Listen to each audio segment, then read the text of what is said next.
Hello, little dude. Glad you could make it. Are you excited? Only a few days away till you celebrate, right?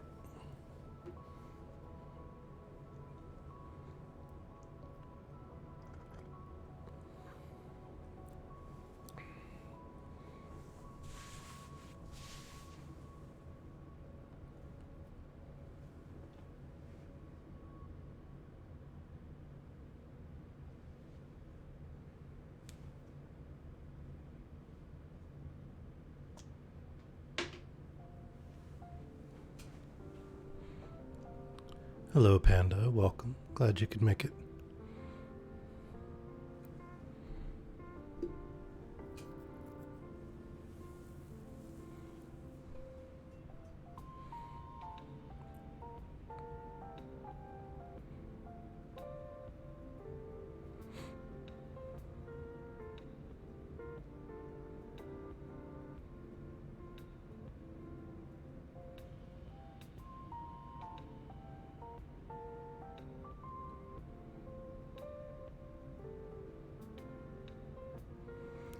Hello, everyone. Wherever you are, whatever time it is, it's obviously bedtime.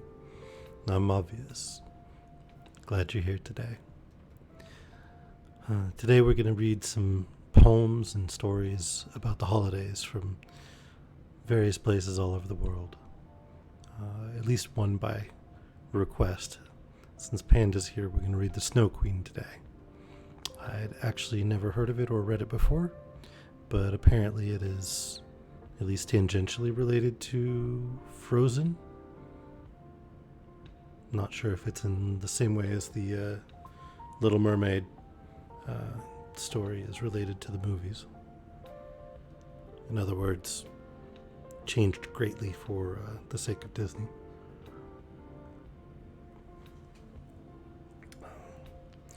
Not sure if I will make it the whole stream today, though. I've been feeling rather ill.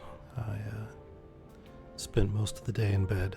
Well, I spent the entire day in bed. I was feeling really nauseous and headachy and awful. Okay, so it's pretty much the same relationship that the Little Mermaid story has with the movie. Inspired, but not at all the same tale. Interesting that it is also Hans Christian Andersen. Thank you, J-Math.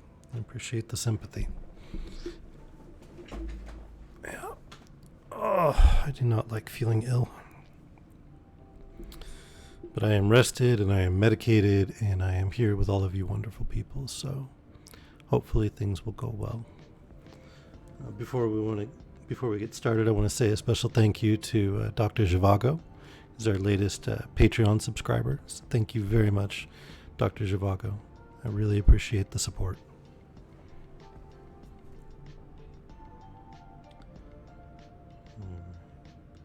Oh no. Since I was sick, I forgot to update a title card. Alright. Here we go.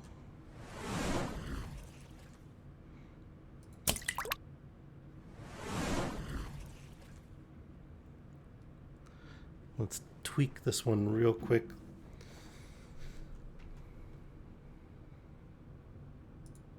Get rid of that.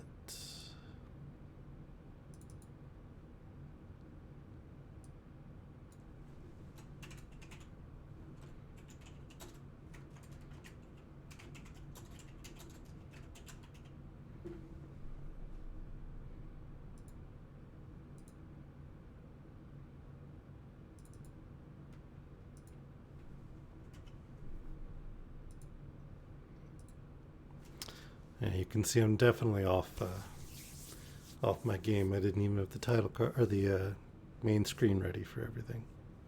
I did remember to run the erase program, so it's just starting on a new fresh pattern for you guys. So, but I thought we might start with something a little bit traditional, and then the other part to a traditional little story that I don't think most people have actually heard. So we'll begin with the night before Christmas. 'Twas the night before Christmas, and all through the house not a creature was stirring, not even a mouse. The stockings were hung by the chimney with care, in the hopes that St. Nicholas soon would be there. The children were nestled all snug in their beds, while visions of sugar plums danced in their heads. And Mamma in her kerchief and I in my cap had just settled our brains for a long winter's nap, when out on the lawn there arose such a clatter, I sprang from the bed to see what was the matter. Away to the window I flew like a flash, tore open the shutters, and threw up the sash.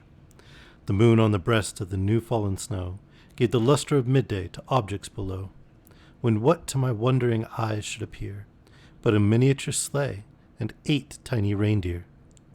With a little old driver so lively and quick, I knew in a moment it must be St. Nick. More rapid than eagles his coursers they came, and he whistled and shouted and called them by name. Now Dasher, now Dancer, now Prancer, now Vixen, on Comet, on Cupid, on Donder and Blitzen, to the top of the porch, to the top of the wall, now dash away, dash away, dash away all.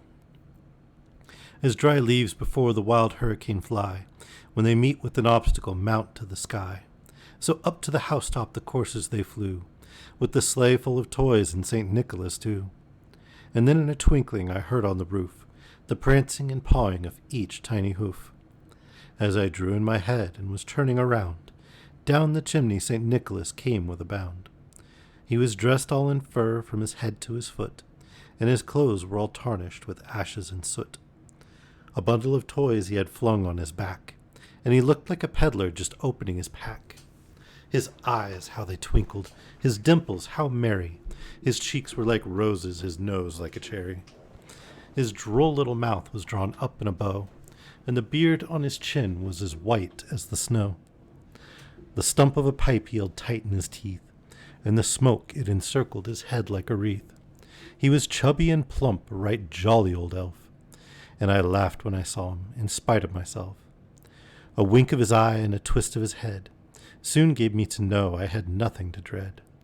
He spoke not a word, but went straight to his work, and filled all the stockings, then turned with a jerk, and laying his finger aside of his nose, and giving a nod, up the chimney he rose.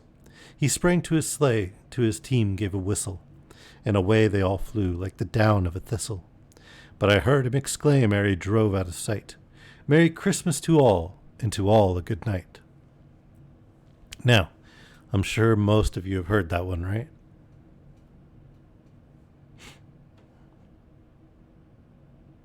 Pretty much everybody, I bet. So my question is, how many of you have heard the night after Christmas?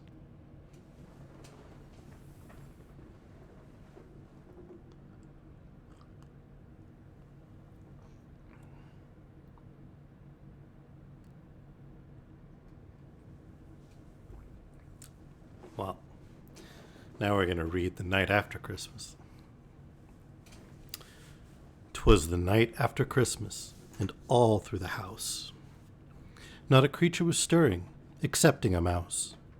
The stockings were flung in haste over the chair, for hopes of St. Nicholas were no longer there. The children were restlessly tossing in bed, for the pie and the candy were heavy as lead, while Mom in her kerchief and I in my gown had just made up our minds that we would not lie down. When out on the lawn there arose such a clatter, I sprang from my chair to see what was the matter. Away to the window I went with a dash, flung open the shutter and threw up the sash. The moon on the breast of the new-fallen snow gave the luster of noonday to objects below, when what to my long anxious eyes should appear but a horse and a sleigh, both old-fashioned and queer, with a little old driver so solemn and slow, I knew at a glance it must be Dr. Bro. I drew in my head and was turning around, when upstairs came the doctor with scarcely a sound.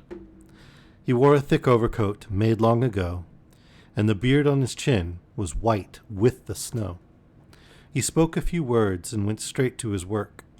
He felt all the pulses, then turned with a jerk. and laying his finger aside of his nose, with a nod of his head to the chimney he goes. A spoonful of oil, ma'am, if you have it handy. No nuts and no raisins, no pies and no candy. These tender young stomachs cannot well digest all the sweets that they get. Toys and books are the best. But I know my advice will not find many friends, for the custom of Christmas the other way tends. The fathers and mothers, and Santa Claus too, are exceedingly blind. Well, a good night to you. And I heard him exclaim as he drove out of sight, these feastings and candies make doctor's bills right. I gotta say, I love this one. What do you guys think? I'm guessing you've never heard that before.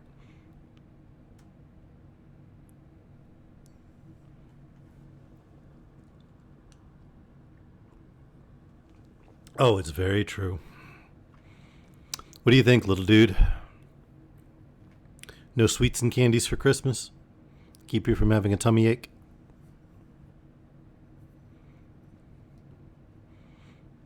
Shall I ask your mom to go to your stocking and pull out all the candy before you get to it?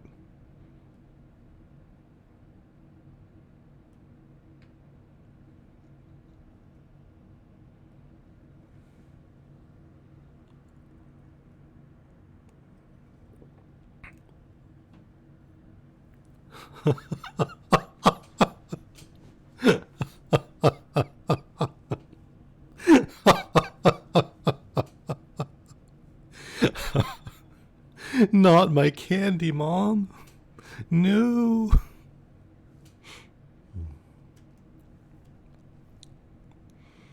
All right. Well, next one I'm guessing you probably haven't heard either.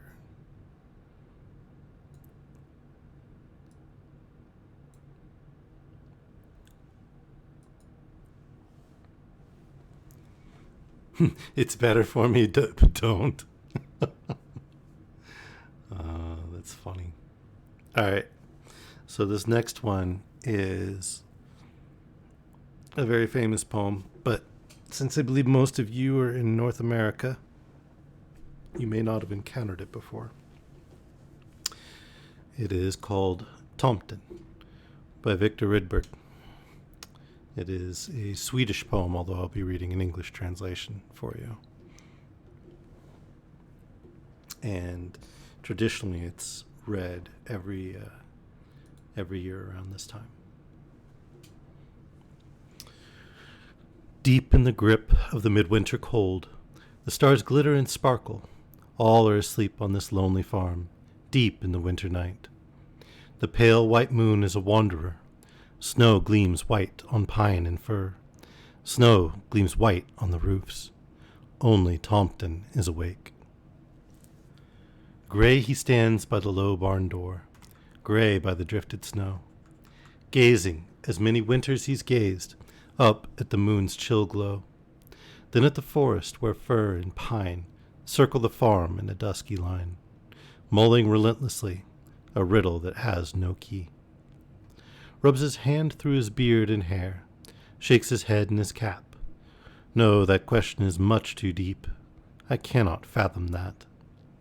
Then making his mind up in a hurry, he shrugs away the annoying worry, turns at his own command, and turns to the task at hand. Goes to the storehouse and tool shop doors, checking the locks of all, while the cows dream on in the cold moon's light, summer dreams in each stall, and free of harness and whip and rein. Even old Pallid dreams again. The manger he's drowsing over brims with fragrant clover. The Tomty glances at sheep and lambs, cuddled in quiet rest. The chickens are next where the rooster roosts, high above straw-filled nests. Burrowed in straw, hardy and hale, Carol wakens and wags his tail, as if to say, old friend, partners we are to the end. At last the Tomty tiptoes in to see how the housefolk fare. He knows full well the strong esteem they feel for his faithful care. He tiptoes into the children's beds, silently peers at their tousled heads. There is no mistaking his pleasure These are his greatest treasure. Long generations has he watched, father to son, sleeping as babes. But where, he asks, from where? From where have they come? Families came, families went, blossomed and aged, a lifetime spent. Then where? That riddle again, unanswered in his brain. Slowly he turns to the barnyard loft, his fortress, his home and rest, high in the mow and the fragrant hay, near to the swallow's nest. The nest is empty, but in the spring, when bird mid leaves and blossom sings, can come with her tiny mate. Then will she talk of the journey tell, twittering to all who hear it, but nary a hint for the question old that stirs in the Tomte's spirit. Now through cracks in the hay-mow wall, the moon lights Tomte and hay and all, lights his beard through the chinks. The Tomte ponders and thinks. Still is the forest and all the land, locked in this wintry year. Only the distant waterfall whispers and sighs in his ear. The Tomte listens, and half in dream thinks that he hears time's endless stream, and wonders, where is it bound? Where is its source to be found? Deep in the grip of the midwinter cold, the stars glitter and sparkle. All are asleep on this lonely farm, late in this winter night. The pale white moon is a wanderer. Snow gleams white on pine and fir. Snow gleams white on the roofs. Only Tompton is awake.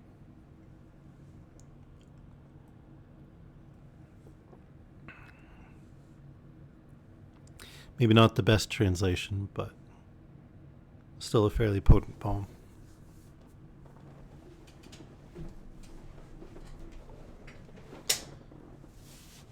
But the Tomten is a figure around Christmas time in Sweden, along with the Yule goat.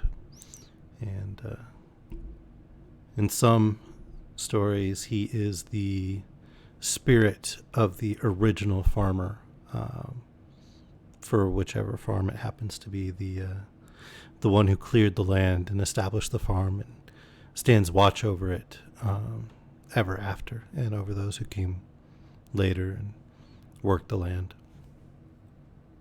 Provided, of course, that they show proper respect and put out a bowl of cream and other things like that.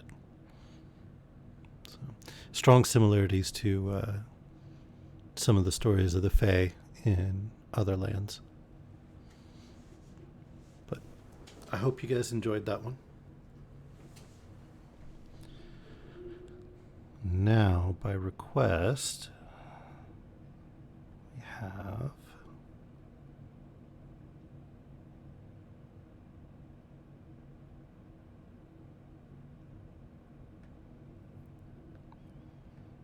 I got the one right. The Snow Queen. It's well worth a read. There's a narrative book version called the that's one part of the Yule goat. There's the Yule Brock. But there's also people who will dress up as the Yule Brock and go door to door bringing gifts and presents. It's not just the straw statue that they try to burn down.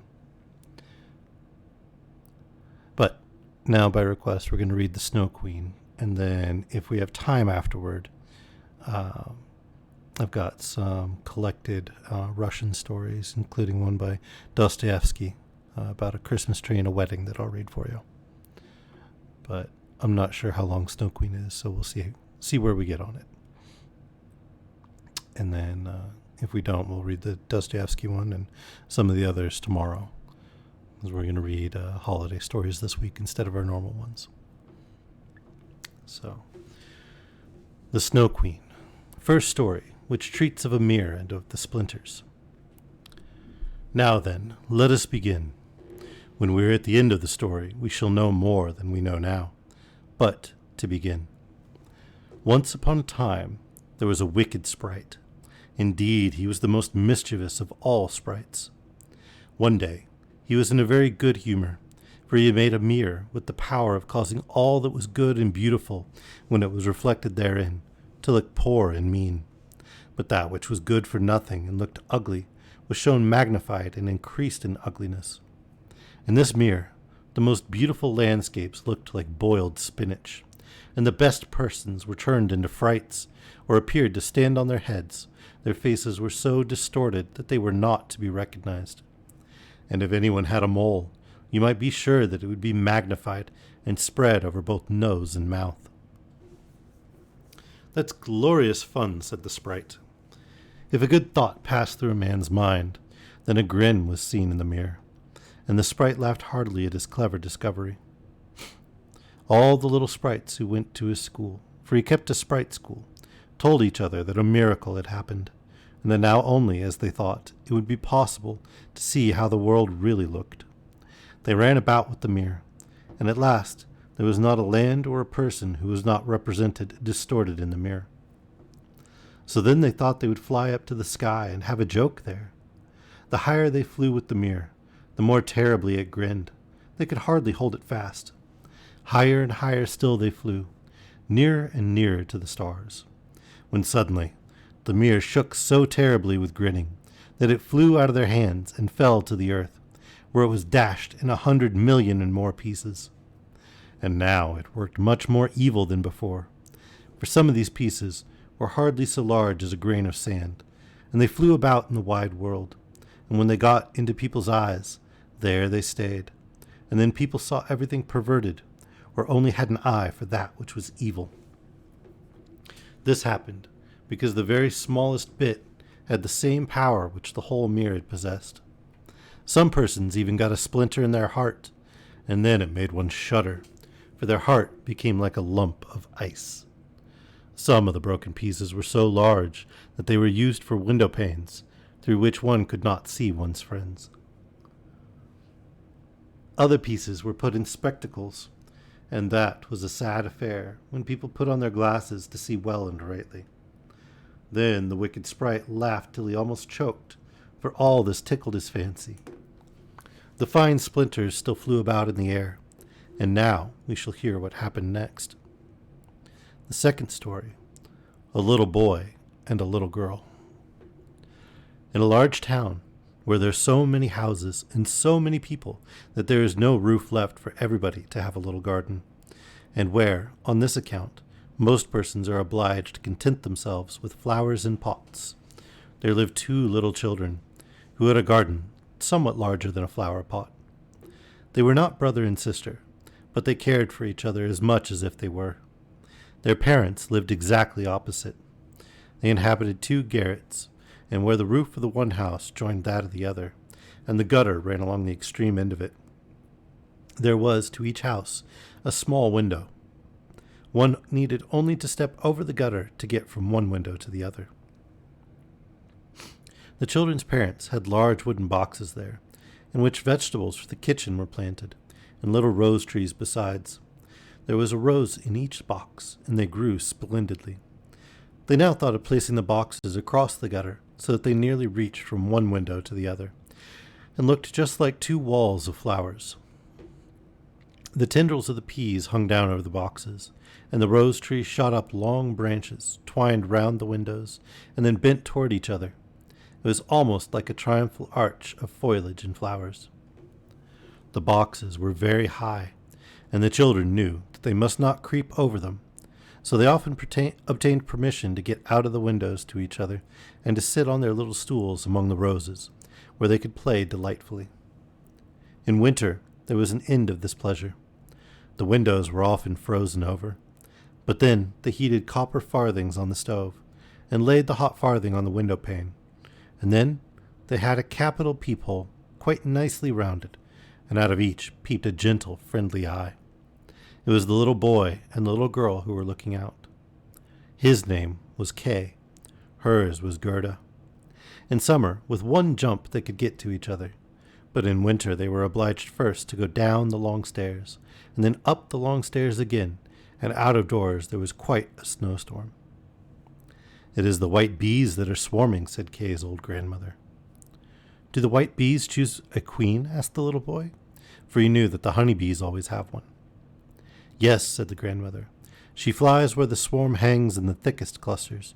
She is the largest of all, and she can never remain quietly on the earth, but goes up again into the black clouds. Many a winter's night she flies through the streets of the town, and peeps in at the windows, and then they freeze in so wondrous a manner that they look like flowers. Yes, I have seen it, said both the children, and so they knew that it was true. Can the Snow Queen come in, said the little girl. Only let her come in, said the little boy. Then I'd put her on the stove and she'd melt. And then his grandmother patted his head and told him other stories. In the evening, when little Kay was at home and half undressed, he climbed up on the chair by the window and peeped out of the little hole. A few snowflakes were falling, and one, the largest of all, remained lying on the edge of a flower pot. The flake of snow grew larger and louder, and at last it was like a young lady, dressed in the finest white gauze, made of a million little flakes like stars. She was so beautiful and delicate, but she was of ice, dazzling, sparkling ice, yet she lived. Her eyes gazed fixedly like two stars, but there was neither quiet nor repose in them. She nodded toward the window and beckoned with her hand. The little boy was frightened and jumped down from the chair. It seemed to him as if, at the same moment, a large bird flew past the window. The next day it was a sharp frost, and then the spring came. The sun shone, the green leaves appeared, the swallows built their nests, the windows were opened, and the little children again sat in their pretty garden, high up on the leads at the top of the house. That summer, the roses flowered in unwonted beauty. The little girl had learned a hymn, in which there was something about roses, and then she thought of her own flowers, and she sang the verse to the little boy, who then sang it with her. The rose in the valley is blooming so sweet, and angels descend there the children to greet. And the children held each other by the hand, kissed the roses, looked up at the clear sunshine, and spoke as though they really saw angels there. What lovely summer days those were! How delightful to be out in the air, near the fresh rose bushes that seemed as if they would never finish blossoming. Kay and Gerda looked at the picture book full of beasts and of birds, and it was then, the clock in the church tower was just striking 5, that Kay said, "Oh, I feel such a sharp pain in my heart, and now something has got into my eye." The little girl put her arms around his neck. He winked his eyes. Now there was nothing to be seen. "I think it is out now," said he. But it was not. It was just one of those pieces of glass from the magic mirror that had got into his eye. And poor Kay had got another piece right in his heart. It will soon become like ice. It did not hurt any longer, but there it was. "What are you crying for?" asked he. "You look so ugly. There's nothing the matter with me." "Ah," said he at once, "that rose is cankered. And look, this one is quite crooked. After all, these roses are very ugly. They are just like the box they are planted in." And then he gave the box a good kick with his foot, and pulled both the roses up. "What are you doing?" cried the little girl. And as he perceived her fright, he pulled up another rose, got in at the window, and hastened off from dear little Gerda.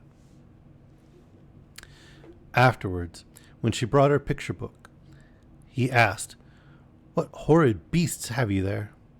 And if his grandmother told them stories, he always interrupted her. Besides, if he could manage it, he would get behind her, put on her spectacles, and imitate her way of speaking. He copied all her ways, and then everybody laughed at him.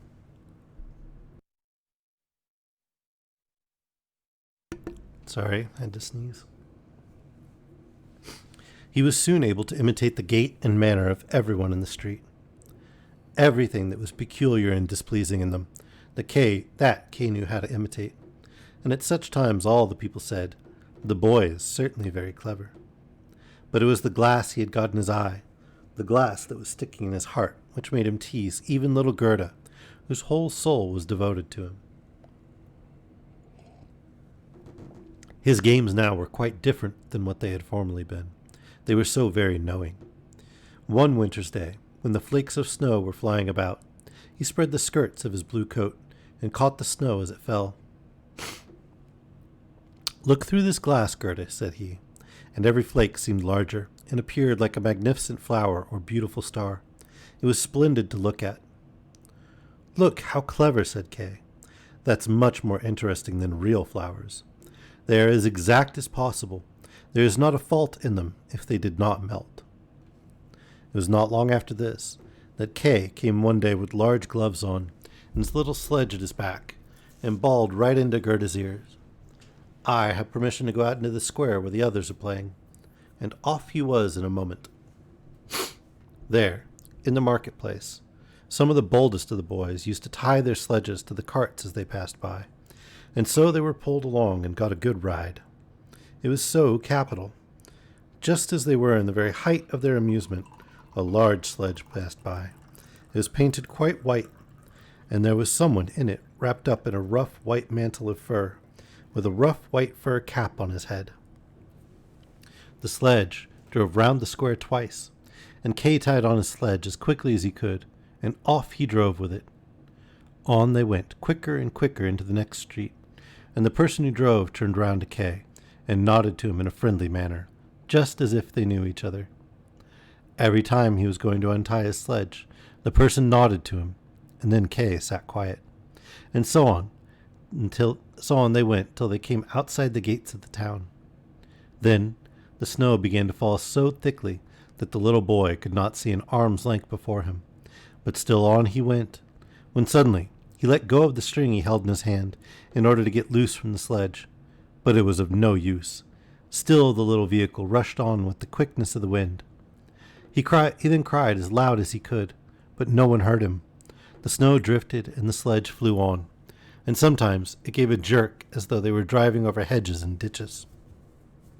He was quite frightened, and he tried to repeat the Lord's Prayer, but all he could do, he was only able to remember the multiplication table. The snowflakes grew larger and larger, till at last they looked just like great white fowls. Suddenly they flew on one side. The large sledge stopped, and the person who drove rose up. It was a lady. Her cloak and cap were of snow. She was tall and of slender figure, and of a dazzling whiteness. It was the Snow Queen. "We have traveled fast," said she, "but it is freezingly cold. Come under my bearskin." And she put him in the sledge beside her, wrapped the fur around him, and he felt as though he were sinking in a snow wreath. It's kind of reminding me of the White Witch from Narnia.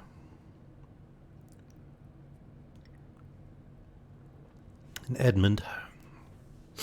And he kind of had evil infiltrate him too.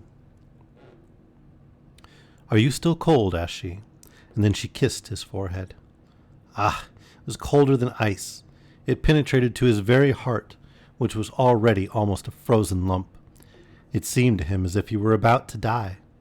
But a moment more, and it was quite congenial to him, and he did not remark the cold that was around him. "My sledge! Do not forget my sledge!" was the first thing he thought of. It was there tied to one of the white chickens, who flew along with it on his back behind the large sledge.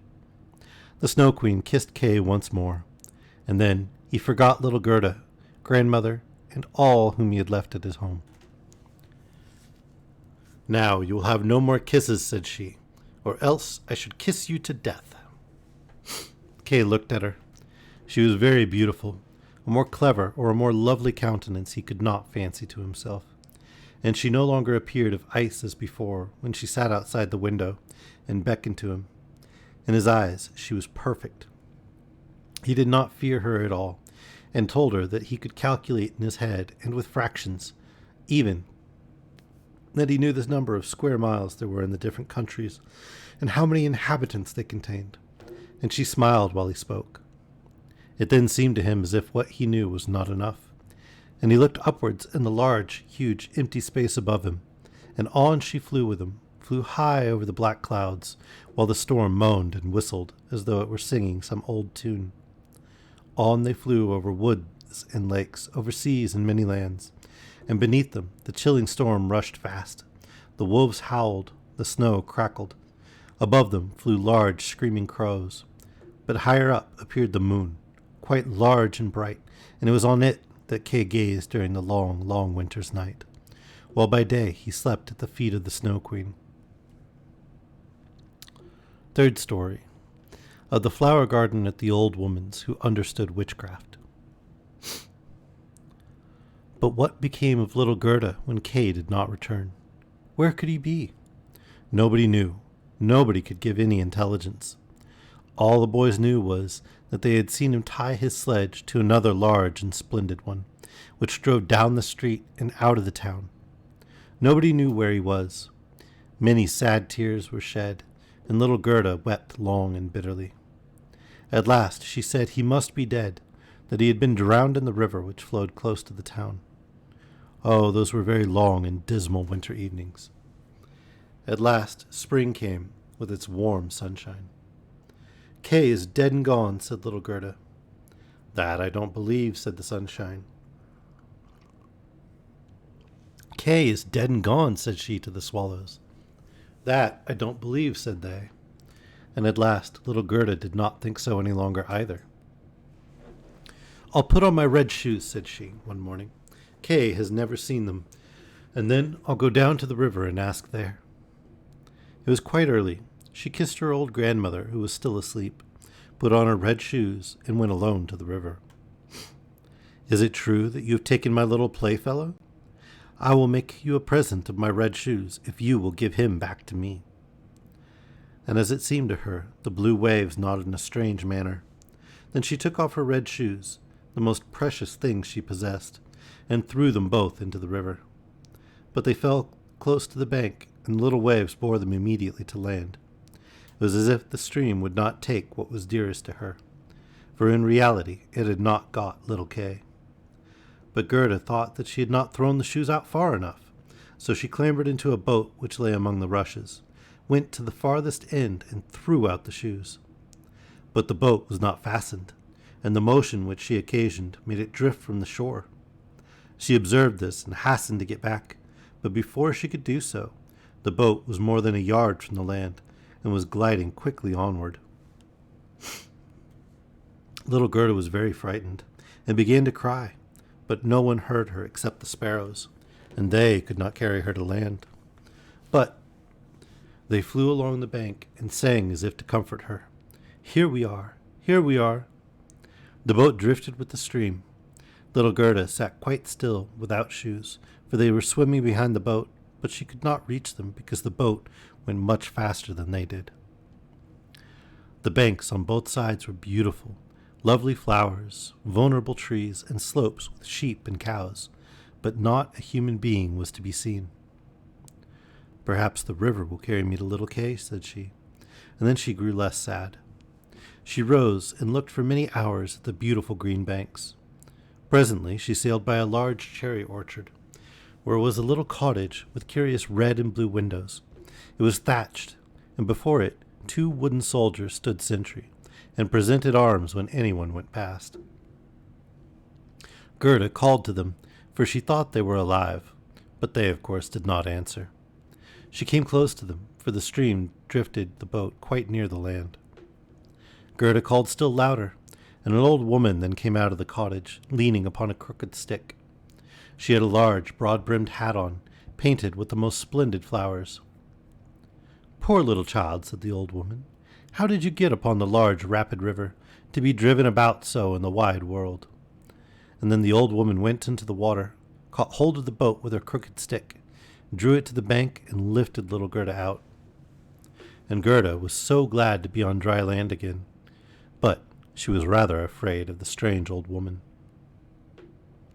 But come and tell me who you are and how you came here, said she. And Gerda told her all.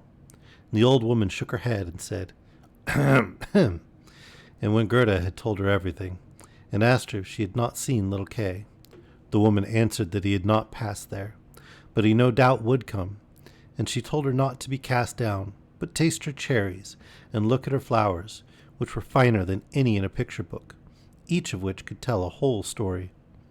She then took Gerda by the hand, led her into the little cottage, and locked the door.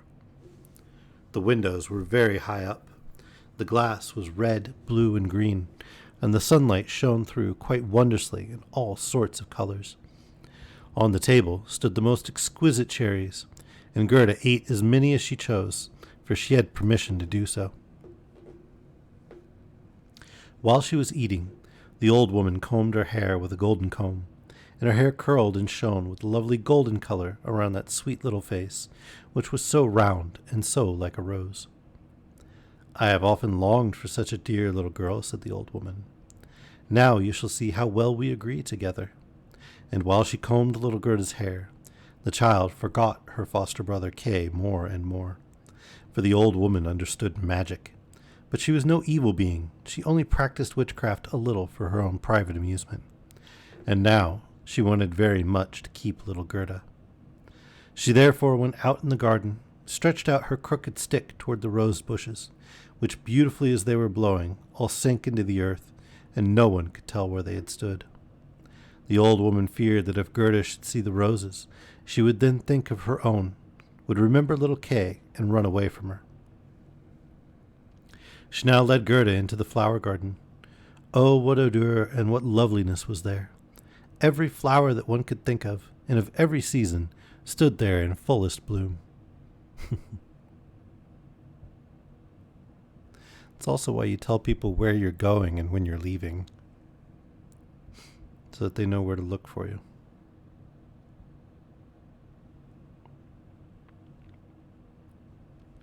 No picture book could be gayer or more beautiful. Gerda jumped for joy and played till the sun set behind the tall cherry tree. She then had a pretty bed, with a red silken coverlet filled with blue violets. She fell asleep and had as pleasant dreams as ever a queen on her wedding day.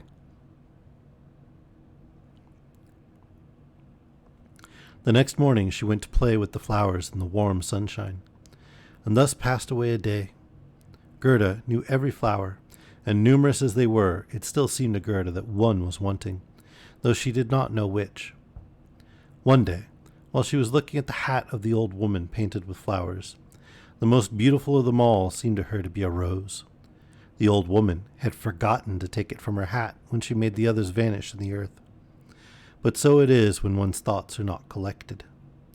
What, said Gerda, are there no roses here? And she ran about amongst the flower beds, and looked, but there was not one to be found. She then sat down and wept, but her hot tears fell just where a rose bush had sunk, and when her warm tears watered the ground, the tree shot up suddenly as fresh and blooming as when it had been swallowed up. Gerda kissed the roses, thought of her own dear roses at home, and with them of little Kay. Oh, how long I have stayed, said the little girl. I intended to look for Kay. Don't you know where he is? She asked of the roses. Do you think he is dead and gone? Dead he is certainly not, said the roses. We have been in the earth where all the dead are, but Kay was not there. Many thanks, said little Gerda, and she went to the other flowers, looked into their cups, and asked, Don't you know where little Kay is? But every flower stood in the sunshine, and dreamed its own fairy tale or its own story, and they all told her very many things, but not one knew anything of Kay. Well, what did the tiger lily say? Hearest now not the drum? Bum, bum.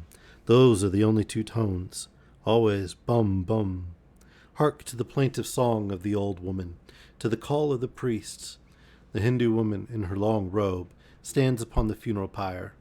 The flames rise around her and her dead husband, but the Hindu woman thinks on the living one in the surrounding circle, on him whose eyes burn hotter than the flames, on him the fire of whose eyes pierces her heart more than the flames which soon will burn her body to ashes.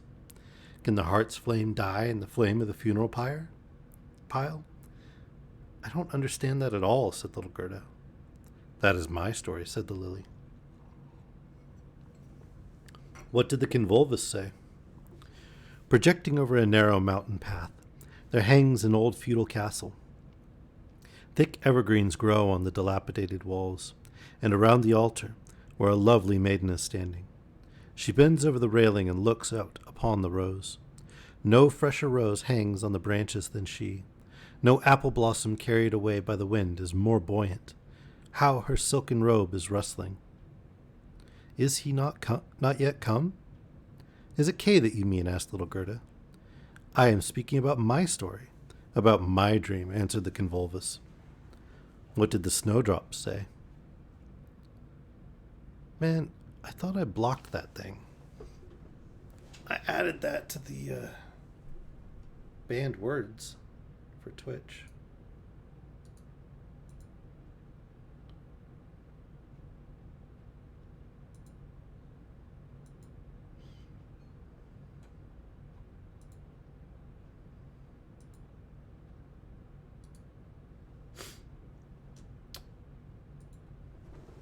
I'll figure that out later. Unless you can use mod view and ban him, Vela. Big follows. It's this set of bot accounts that keep popping into stream sometimes. Thank you, Vela. So I did big follows and big space follows as a phrase and set it up as like the banned word stuff. Apparently it did not work though, so I'm going to have to figure out how to do that. Ideally though, it should filter any messages that do that. What did the snowdrops say? Between the trees, a long board is hanging. It is a swing. 2 little girls are sitting in it and swing themselves backwards and forwards. Their frocks are as white as snow, and long green silk ribbons flutter from their bonnets. Their brother, who is older than they are, stands up in the swing. He twines his arms around the cords to hold himself fast. For in one hand he has a little cup, and in the other a clay pipe. He is blowing soap bubbles. The swing moves, and the bubbles float in charming, changing colors. The last is still hanging to the end of the pipe, and rocks in the breeze. The swing moves. The little black dog, as light as a soap bubble, jumps up on his hind legs to try to get into the swing. It moves. The dog falls down, barks, and is angry. They tease him. The bubble bursts. A bursting bubble, such is my song. I love bubbles. I used to carry bubbles around with me all the time. I was on this date once, and for whatever reason, the woman I was with had gotten the impression that I was quite serious all the time. Seemed to think that I didn't have much of a sense of humor, and this was long before Heath Ledger's Joker, so Why So Serious didn't have quite the same connotation it does now. And so we're sitting at, I don't know how it happened. Any of you who know me should know by now that I am not the most serious of people, I suppose. In any case, we're sitting there at dinner in this fairly nice restaurant, and she looks at me and she's like, are you always so serious? And I look at her and I just look her straight in the eye, and I reach down into the pocket of my jacket, and without breaking eye contact, I pull a large bottle of bubbles out, and I set it in the middle of the table and just keep looking at her.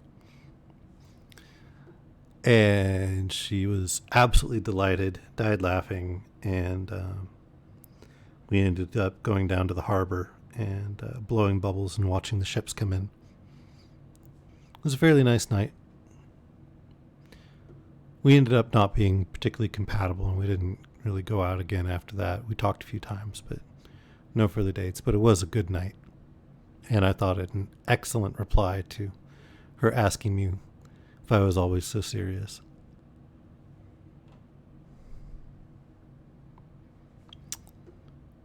You know, honestly, I don't remember if we kissed or not. We might have done, but maybe not. I don't really recall.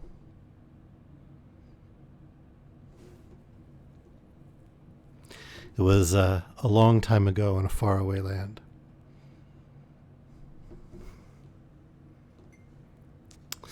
Yes, but back then I had not had quite so many experiences of people, and I was not quite so curmudgeonly.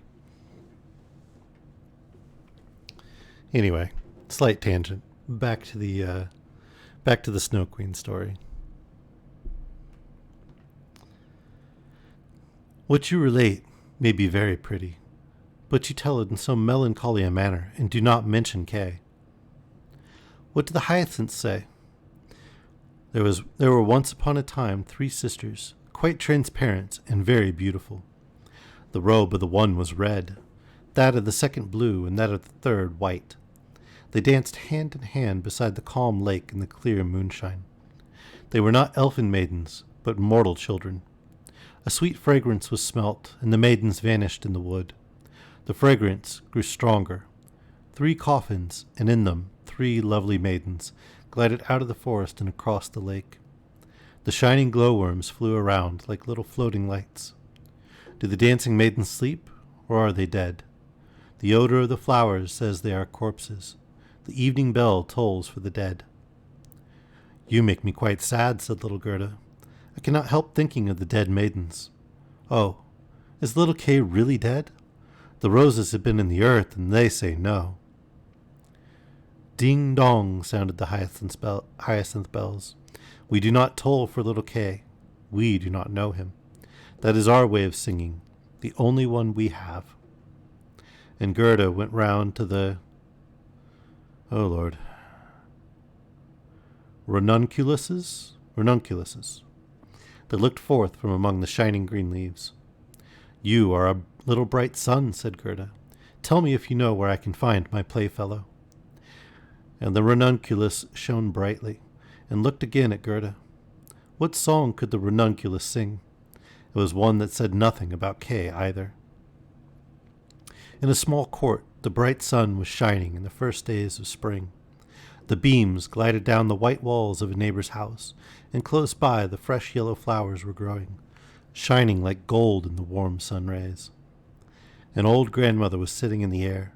Her granddaughter, the poor and lovely servant, had just come for a short visit. She knows her grandmother. There was gold, pure virgin gold, in that blessed kiss. There, that is my little story, said the ranunculus. My poor old grandmother, sighed Gerda. Yes, she is longing for me, no doubt. She is sorrowing for me, as she did for little Kay. But I will soon come home, and then I will bring Kay with me. It is of no use asking the flowers.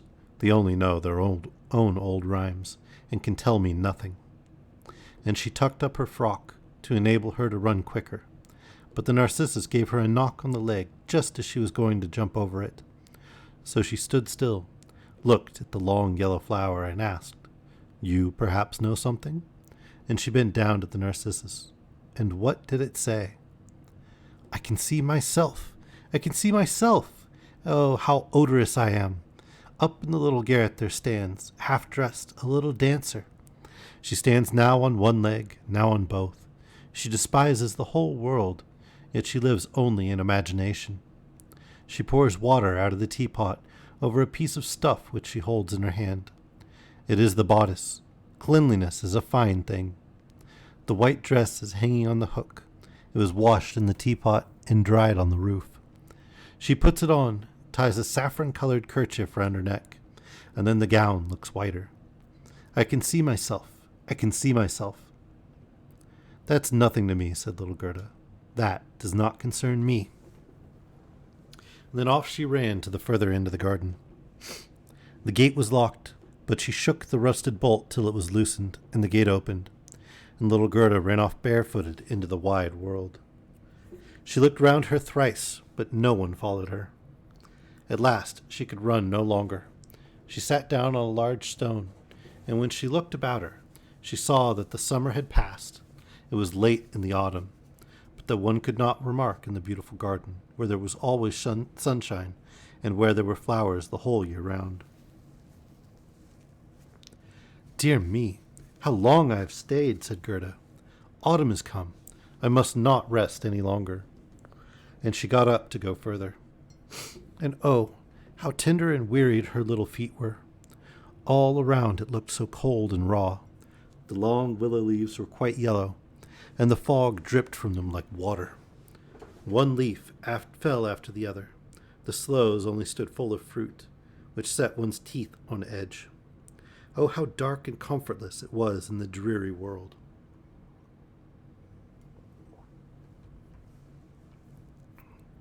Fourth story, The Prince and the Princess. Gerda was obliged to rest herself again, when exactly opposite to her, a large raven came hopping over the white snow. He had long been looking at Gerda and shaking his head, and now he said, "Caw-caw, good day, good day." He could not say it better, but he felt a sympathy for the little girl, and asked her where she was going all alone. The word alone Gerda understood quite well, and felt how much was expressed by it.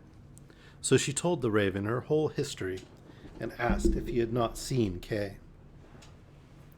The raven nodded very gravely and said, "It may be, it may be."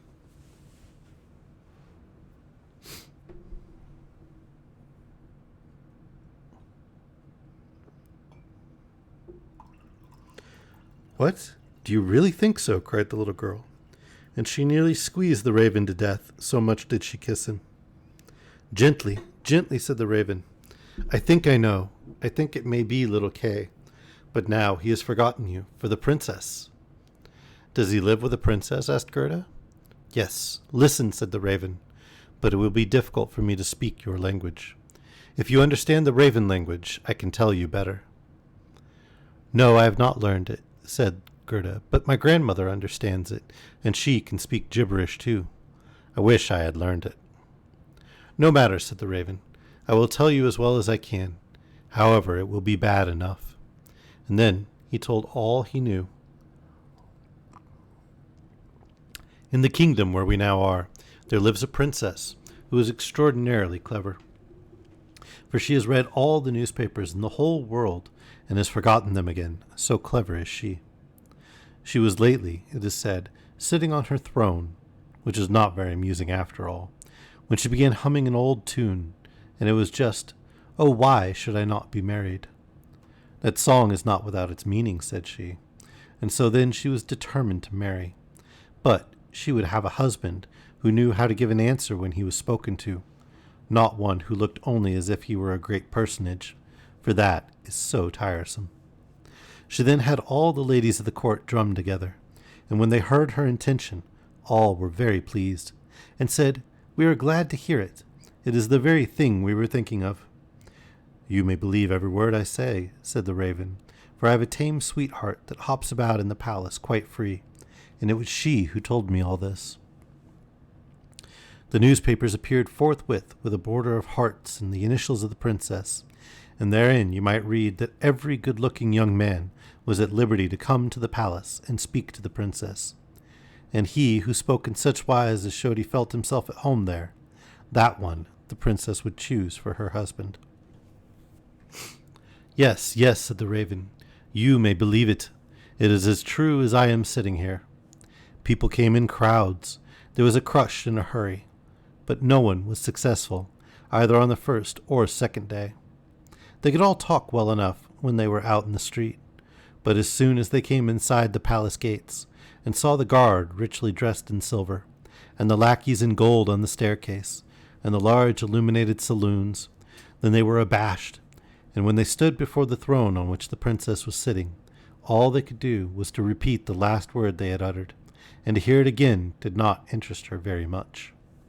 It was just as if the people were under a charm, and had fallen into a trance, till they came out again into the street. And for then, oh then, they could chatter enough. There was a whole row of them standing from the town gates to the palace. I was there myself to look," said the raven. "They grew hungry and thirsty, but from the palace they got nothing whatever, not even a glass of water. Some of the cleverest, it is true, had taken bread and butter with them, but none shared it with his neighbor, for each thought, 'Let him look hungry, and then the princess won't have him.'" "But Kay, little Kay," said Gerda, "when did he come? Was he among the number?"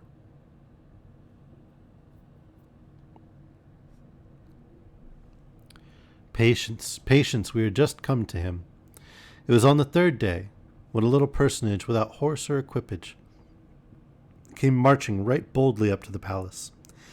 His eyes shone like yours. He had beautiful long hair, but his clothes were very shabby. That was Kay, cried Gerda, with a voice of delight. Oh, now I've found him. And she clapped her hands for joy. He had a little knapsack at his back, said the raven. No, that was certainly his sledge, said Gerda, for when he went away he took his sledge with him. That may be, said the raven. I did not examine him so minutely, but I know from my tame sweetheart that when he came into the courtyard of the palace and saw the bodyguard in silver, the lackeys on the staircase, he was not the least abashed. He nodded and said to them, It must be very tiresome to stand on the stairs. For my part, I shall go in. The saloons were gleaming with the lustrous. Privy councillors and excellencies were walking about barefooted and wore gold keys. It was enough to make anyone feel uncomfortable. His boots creaked, too, so loudly, but still he was not at all afraid. That's Kay for certain, said Gerda. I know he had on new boots. I've heard them creaking in Grandmamma's room. Yes, they creaked, said the raven. And on he went boldly up to the princess, who was sitting on a pearl as large as a spinning wheel. All the ladies of the court, with their attendants and attendants, and all the cavaliers, with their gentlemen and gentlemen's gentlemen, stood round, and the nearer they stood to the door, the prouder they looked. It was hardly possible to look at the gentleman's gentleman, so very haughtily did he stand in the doorway. It must have been terrible, said little Gerda. And did Kay get the princess? Were I not a raven, I should have taken the princess myself, although I am promised. It is said he spoke as well as I speak when I talk raven language. This I learned from my tame sweetheart. He was bold and nicely behaved, but he had not come to woo the princess, but only to hear her wisdom. She pleased him, and he pleased her. Yes, for certain that was Kay, said Gerda. He was so clever. He could reckon fractions in his head. Oh, won't you take me to the palace? That is very easily said, answered the raven. But how are we to manage it? I'll speak to my tame sweetheart about it. She must advise us. For so much I must tell you, such a little girl as you are will never get permission to enter.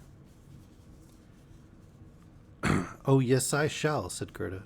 When Kay hears that I am here, he will come out directly to fetch me. Wait for me here on these steps, said the raven.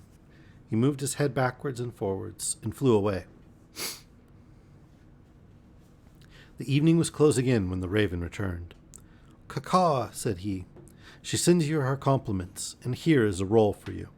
She took it out of the kitchen, where there is bread enough. You are hungry, no doubt.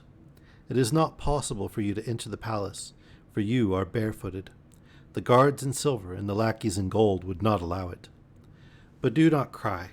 You shall come in still. My sweetheart knows a little back stair that leads to the bedchamber, and she knows where she can get the key of it. And they went into the garden in the large avenue, where one leaf was falling after the other, and when the lights in the palace had all gradually disappeared, the raven led little Gerda to the back door, which stood half open. Oh, how Gerda's heart beat with anxiety and longing. It was just as if she had been about to do something wrong, and yet she only wanted to know if little Kay was there. Yes, he must be there. She called to mind his intelligent eyes and his long hair so vividly she could quite see him as he used to laugh when they were sitting under the roses at home.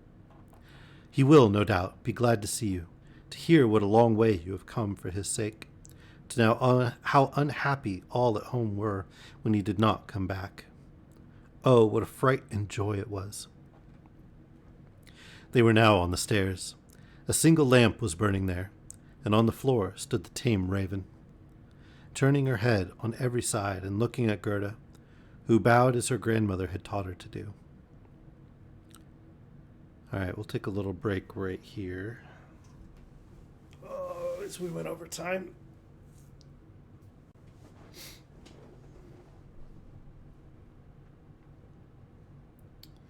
Let's see.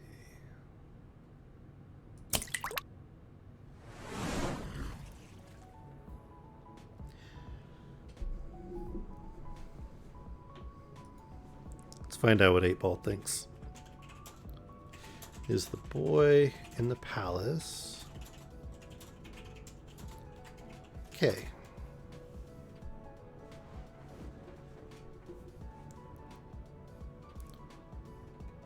That's weird.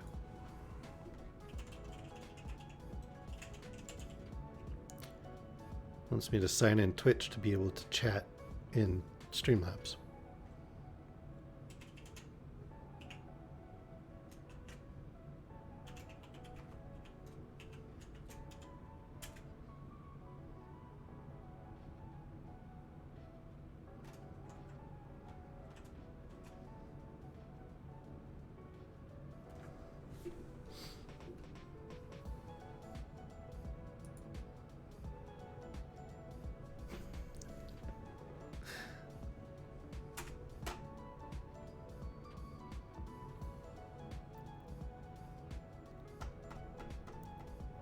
Wow.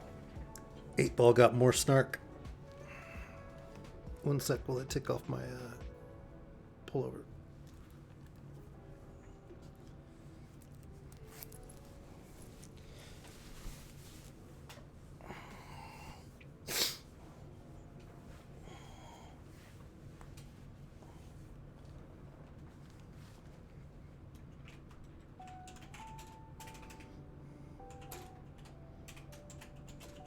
It just laughed.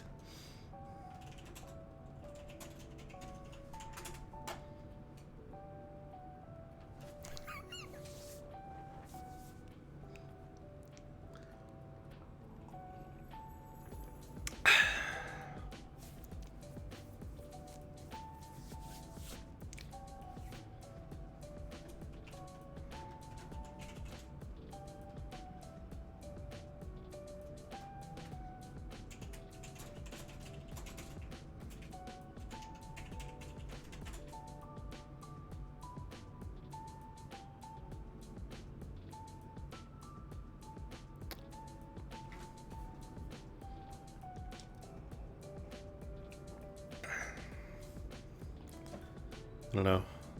I may have made an error adjusting 8-Ball.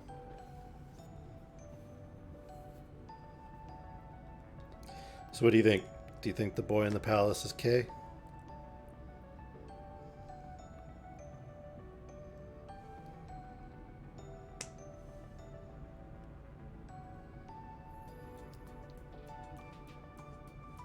No spoilers, Panda.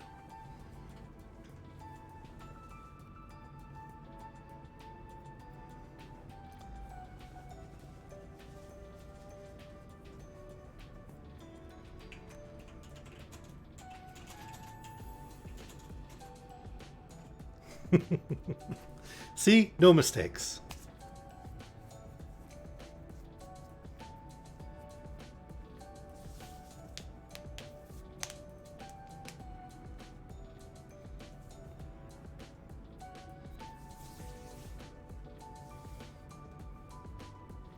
So I found, are you guys familiar with Frank L. Baum? Baum? One of those. Wrote the Wizard of Oz. Apparently he also wrote something called The Life and Adventures of Santa Claus.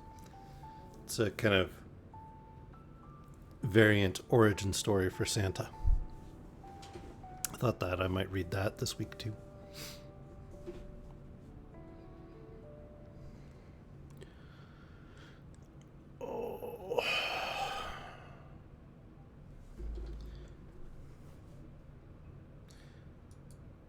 You know, maybe it'd be better to do one of these that says like just chatting instead of be right back.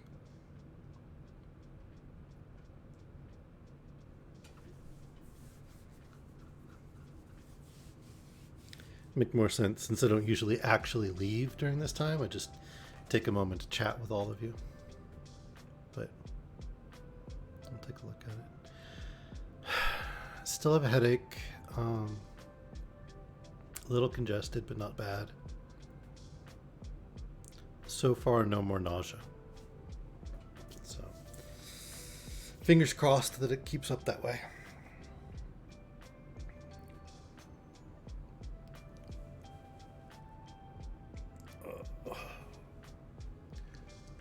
really don't want to be sick. Okay. Well,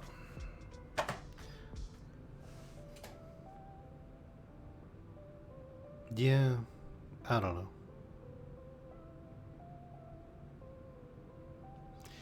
Suppose I could have, like, eaten some bad seafood or something, but I really don't think so. And at the risk of TMI, I don't usually get, like, that flavor of nausea for bad food. It's usually the other kind. So I don't think it was bad food. But I don't know. Maybe just stress or something.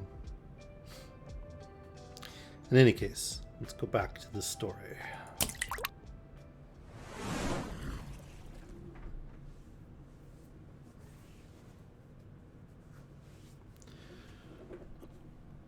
All right.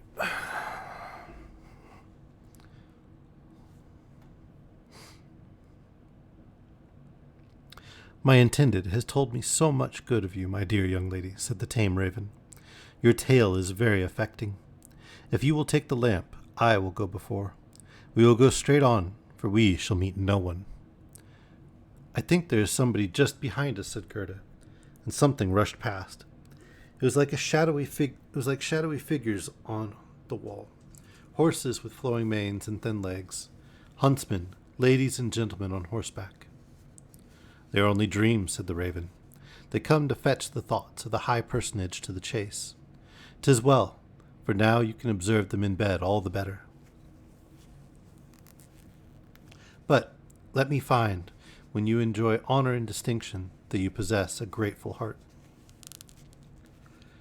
Tut, that's not worth talking about, said the raven of the woods.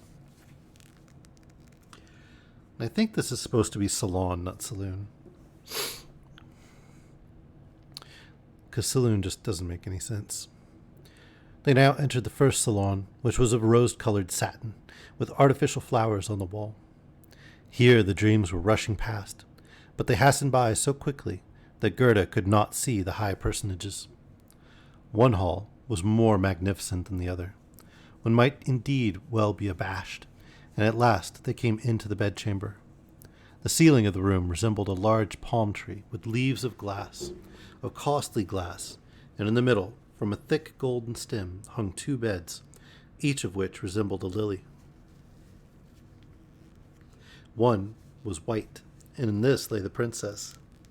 The other was red, and it was here that Gerda was to look for little Kay.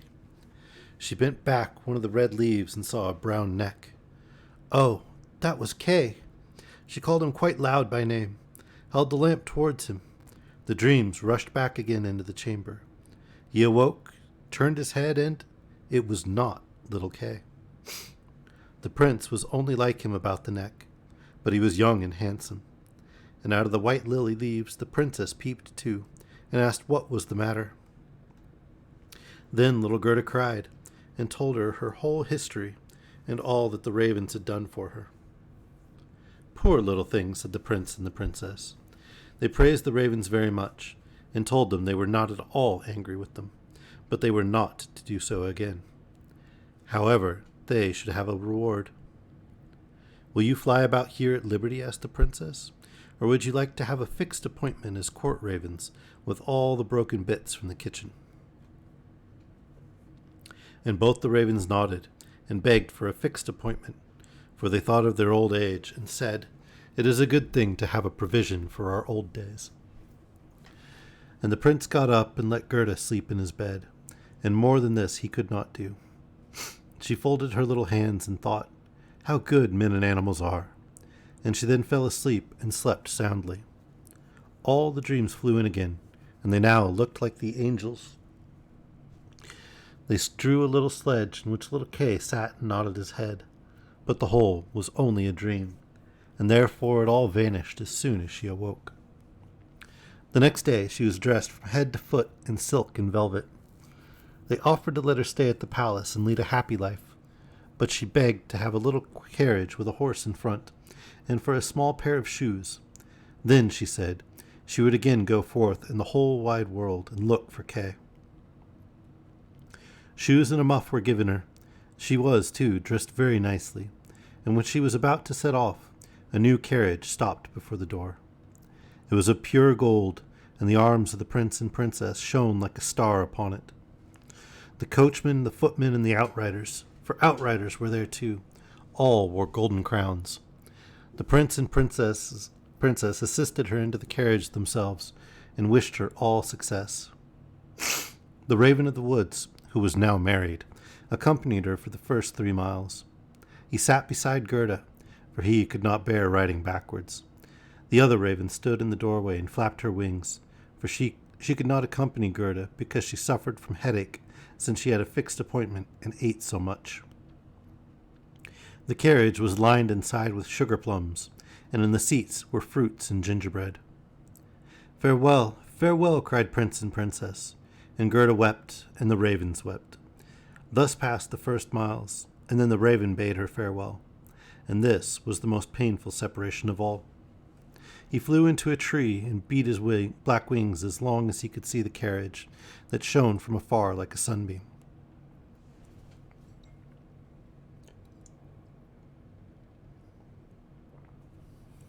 The 5th story, The Little Robber Maiden.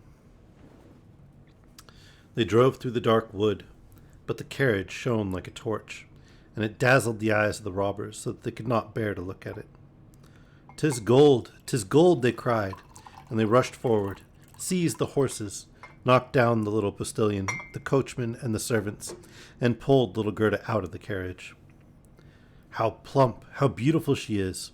She must have been fed on nut kernels," said the old female robber, who had a long, scrubby beard and bushy eyebrows that hung down over her eyes.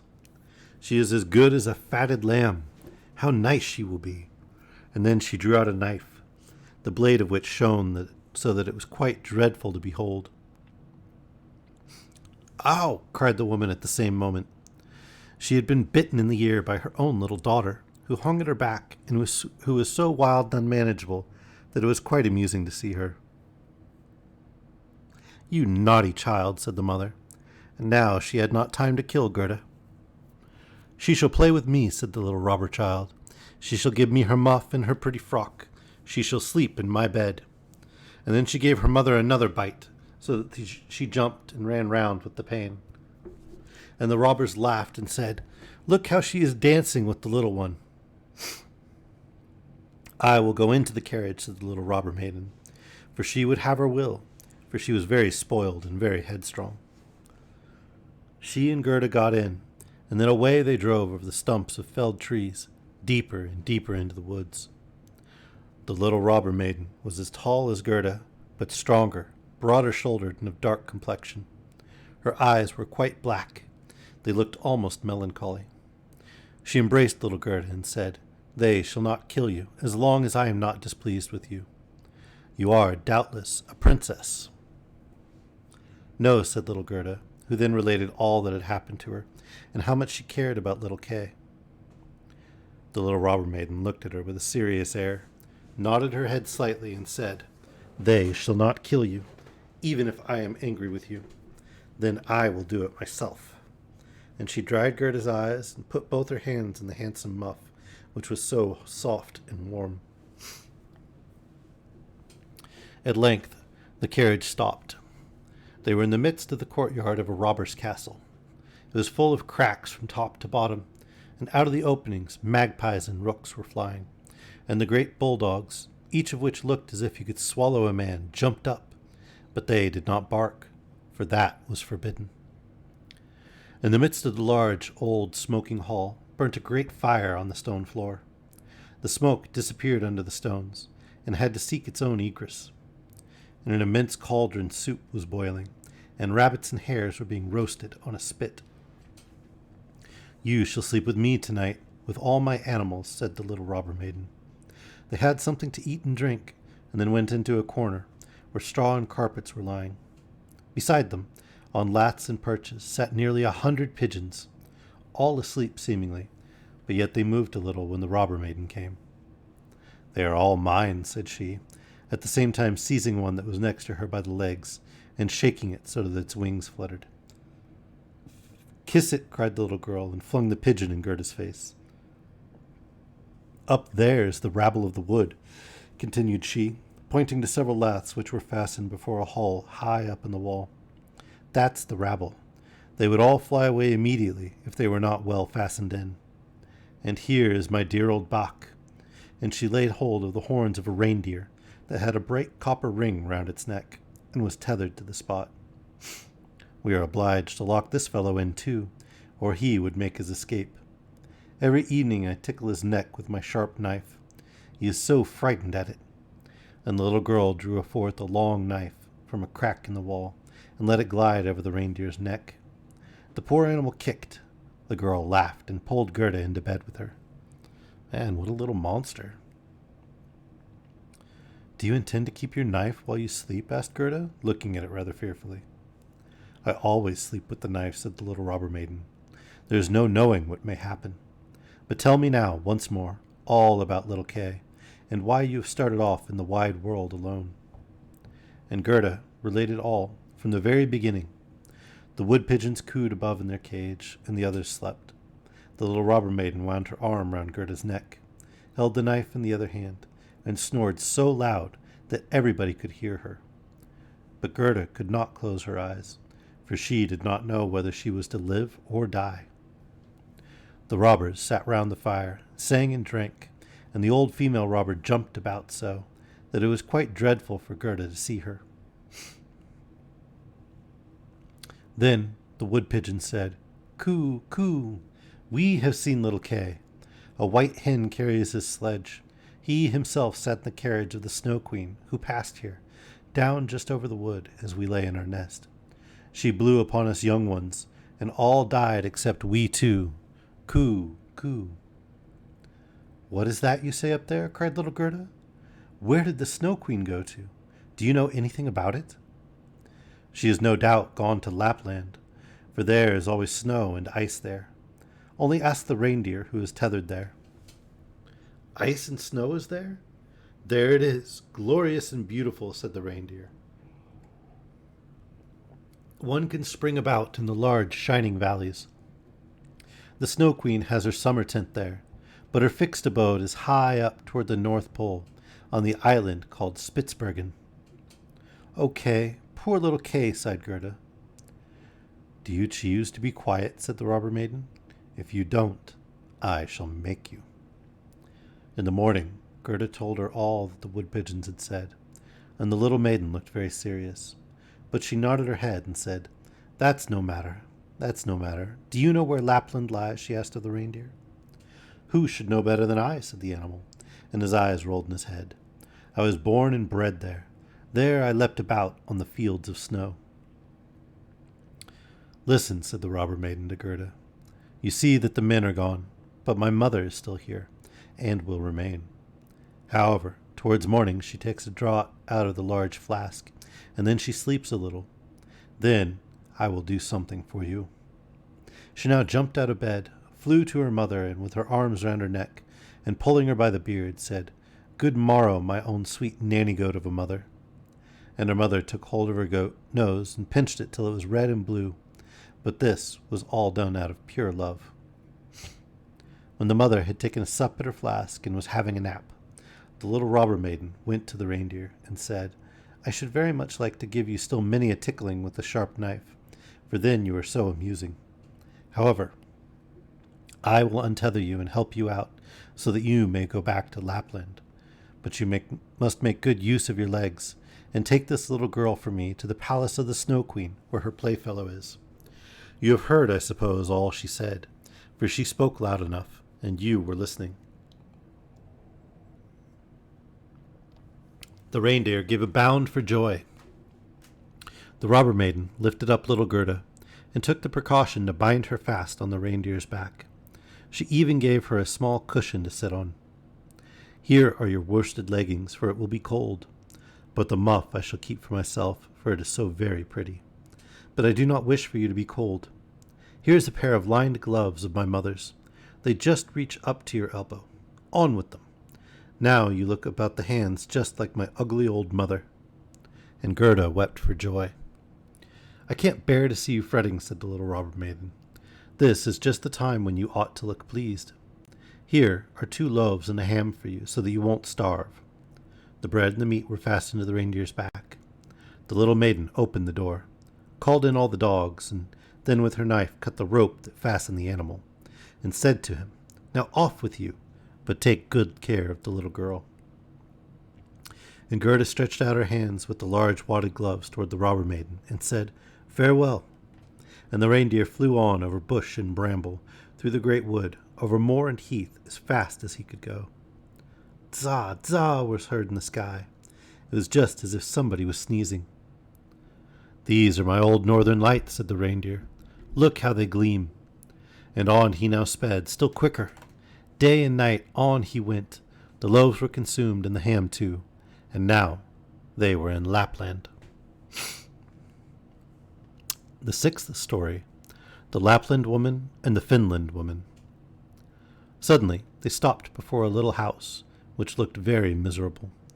The roof reached to the ground, and the door was so low that the family were obliged to creep upon their stomachs when they went in or out. Nobody was at home except an old Lapland woman who was dressing fish by the light of an oil lamp.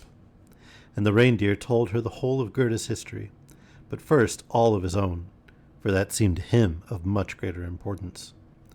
Gerda was so chilled that she could not speak. "Poor thing," said the Lapland woman.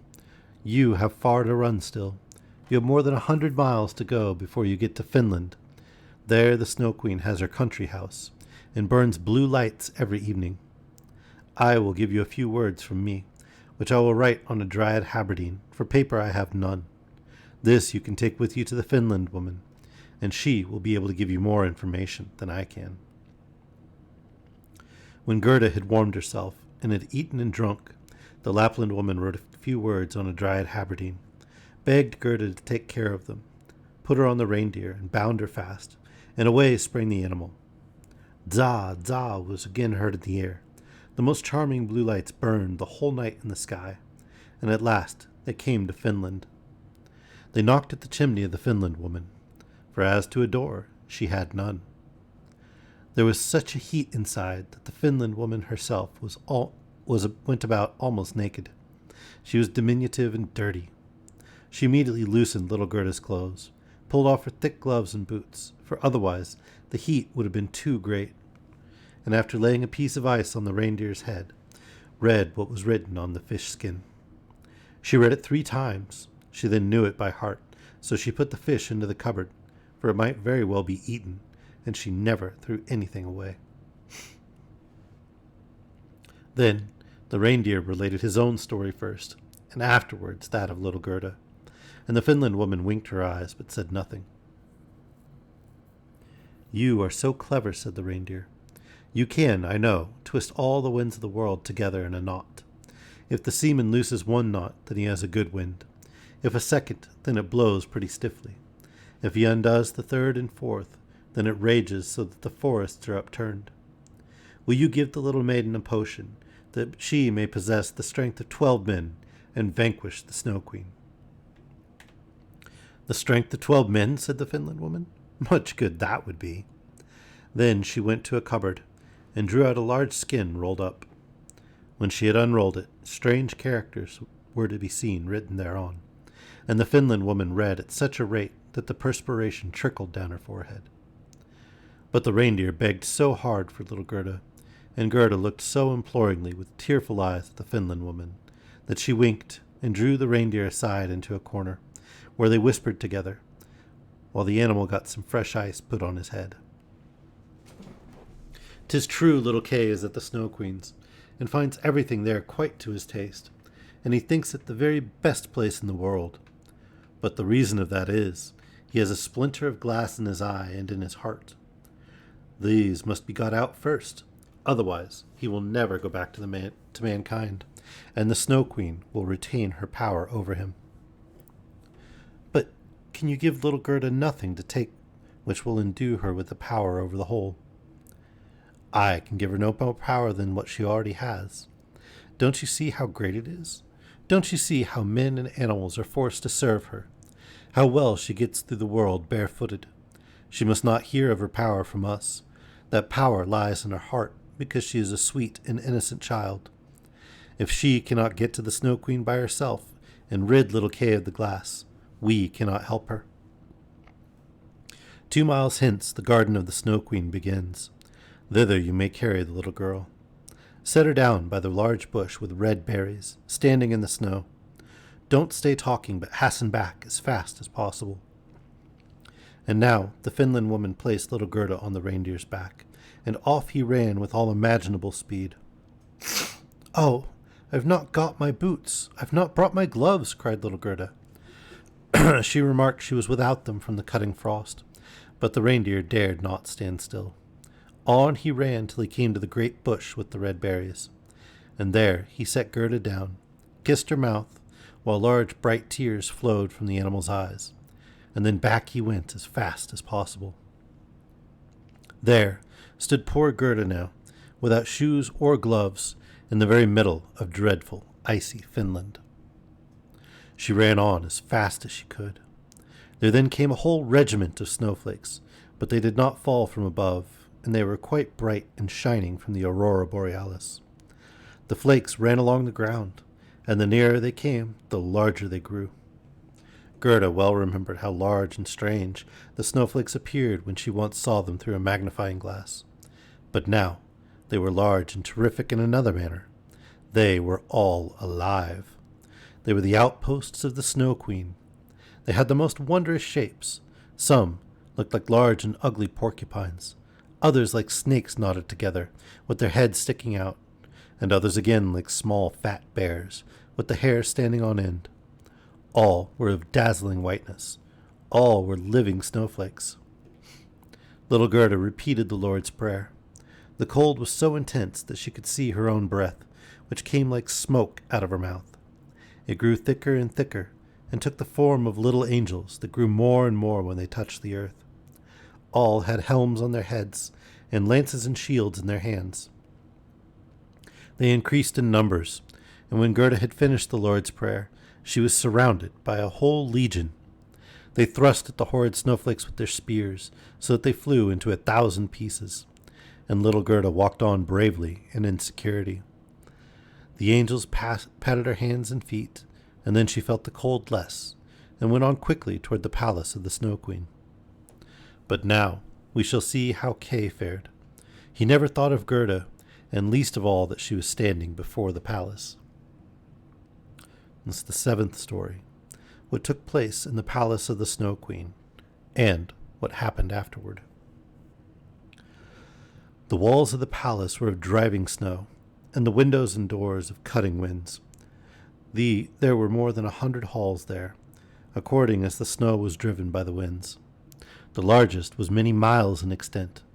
All were lighted up by the powerful aurora borealis, and all were so large, so empty, so icy cold, and so resplendent. Mirth never reigned there. There was never even a little bear ball, with the storm for music, while the polar bears went on their hind legs and showed off their steps. Never a little party of white young lady foxes. Vast, cold, and empty were the halls of the Snow Queen. The northern lights shone with such precision that one could tell exactly when they were at their highest or lowest degree of brightness. In the middle of the empty, endless hall of snow was a frozen lake. It was cracked in 1,000 pieces, but each piece was so like the other that it seemed the work of a cunning artificer. In the middle of this lake sat the Snow Queen when she was at home, and then she said she was sitting in the mirror of understanding, and that this was the only one and the best thing in the world. Little Kay was quite blue, yes, nearly black with cold, but he did not observe it, for she had kissed away all feeling of cold from his body, and his heart was a lump of ice. He was dragging along some pointed flat pieces of ice, which he laid together in all possible ways, for he wanted to make something with them, just as we have little flat pieces of wood to make geometrical figures with, called the Chinese puzzle. Kay made all sorts of figures, the most complicated, for it was an ice puzzle for the understanding. In his eyes, The figures were extraordinarily beautiful, and of the utmost importance, for the bit of glass which was in his eye caused this. He found whole figures which represented a written word, but he could never manage to represent just the word he wanted. That word was eternity, and the Snow Queen had said, "If you can discover that figure, you shall be your own master, and I will make you a present of the whole world and a pair of new skates." But he could not find it out. "I am going now to warm lands," said the Snow Queen. "I must have a look down into the black cauldrons." It was the volcanoes Vesuvius and Etna that she meant. "I will just give them a coating of white, for that is as it ought to be. Besides, it is good for the oranges and the grapes." And then away she flew, and Kay sat quite alone in the empty halls of ice that were miles long, and looked at the blocks of ice, and thought till his skull was almost cracked. There he sat quite benumbed and motionless. One would have imagined he was frozen to death. Suddenly, little Gerda stepped through the great portal into the palace. The gate was formed of cutting winds, but Gerda repeated her evening prayer, and the winds were laid as though they slept, and the little maiden entered the vast, empty, cold halls. There she beheld Kay. She recognized him, flew to embrace him, and cried out, her arms firmly holding him the while, "Kay, sweet little Kay, have I then found you at last?" But he sat quite still, benumbed and cold. Then little Gerda shed burning tears, and they fell on his bosom. They penetrated to his heart. They thawed the lumps of ice and consumed the splinters of the looking-glass. He looked at her, and she sang the hymn, "The rose in the valley is blooming so sweet, and the angels descend there like the children to greet." Hereupon Kay burst into tears. He wept so much that the splinter rolled out of his eye, and he recognized her and shouted, "Gerda, sweet little Gerda, where have you been so long, and where have I been?" He looked round him. "How cold it is here," said he, "how empty and cold." And he held fast by Gerda, who laughed and wept for joy. It was so beautiful that even the blocks of ice danced about for joy, and when they were tired and laid themselves down, they formed exactly the letters which the Snow Queen had told him to find out. So now he was his own master, and he would have the whole world and a pair of new skates into the bargain. Gerda kissed his cheeks, and they grew quite blooming. She kissed his eyes, and they shone like her own. She kissed his hands and feet, and he was again well and merry. The Snow Queen might come back as soon as she liked. There stood his discharge, written in resplendent masses of ice. They took each other by the hand and wandered forth out of the large hall. They talked of their old grandmother and of the roses upon the roof, and wherever they went, the winds ceased raging, and the sun burst forth. And when they reached the bush with the red berries, they found the reindeer waiting for them. He had brought another, a young one, with him, whose udder was filled with milk, which he gave to the little ones and kissed their lips. Then they carried Kay and Gerda, first to the Finland woman, where they warmed themselves in the warm room, and learned what they were to do on their journey home. And then they went to the Lapland woman, who made some new clothes for them and repaired their sledges. The reindeer and the young hind leapt along beside them, and accompanied them to the boundary of the country. Here the first vegetation peeped forth. Here Kay and Gerda took leave of the Lapland woman. "Farewell, farewell," they all said. And the first green buds appeared, the first little birds began to chirp, and out of the wood came, riding on a magnificent horse, which Gerda knew. It was one of the leaders in the golden carriage, a young damsel with a bright red cap on her head and armed with pistols.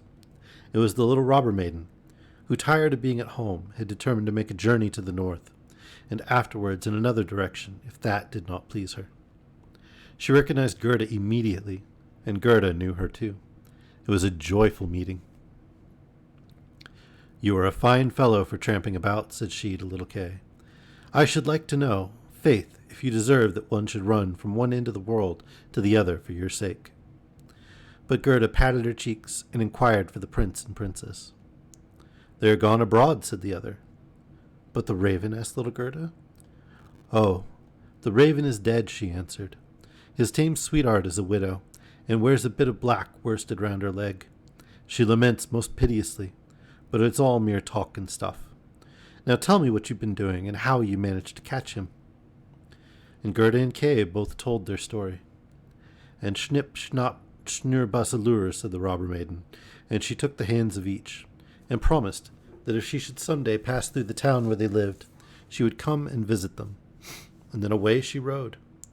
Kay and Gerda took each other's hand. It was lovely spring weather, with abundance of flowers and of verdure. The church bells rang, and the children recognized the high towers and the large town.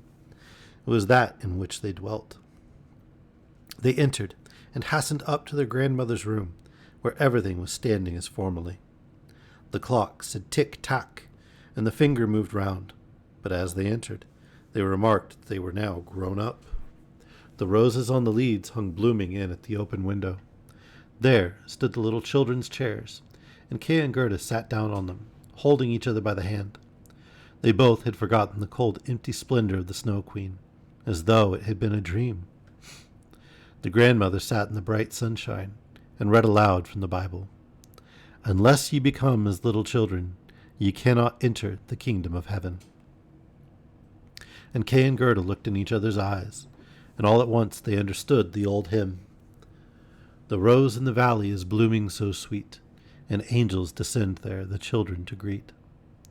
There sat the two grown-up persons, grown up and yet children, children at least in heart, and it was summertime, summer, glorious summer. And that's the end of The Snow Queen. So I actually haven't seen Frozen. Just how far off is it?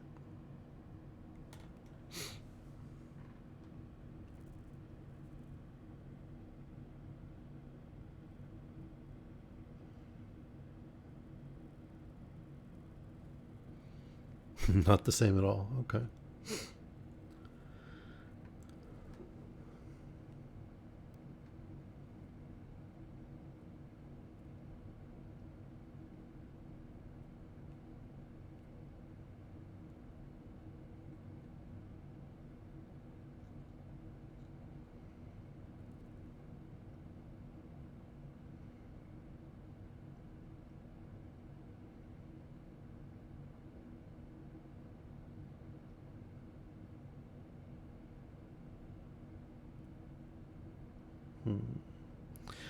Looking to see if there's one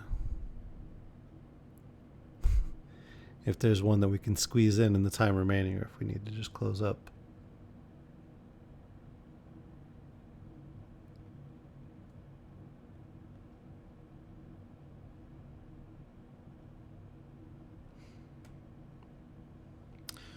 All right. Pretty sure I remember this one. And we'll close with a bit of a melancholy one. This is the story of the little match girl. Most terribly cold it was. It snowed and was quite nearly dark, and evening, the last evening of the year. In this cold and darkness there went along the street a poor little girl, bareheaded and with naked feet.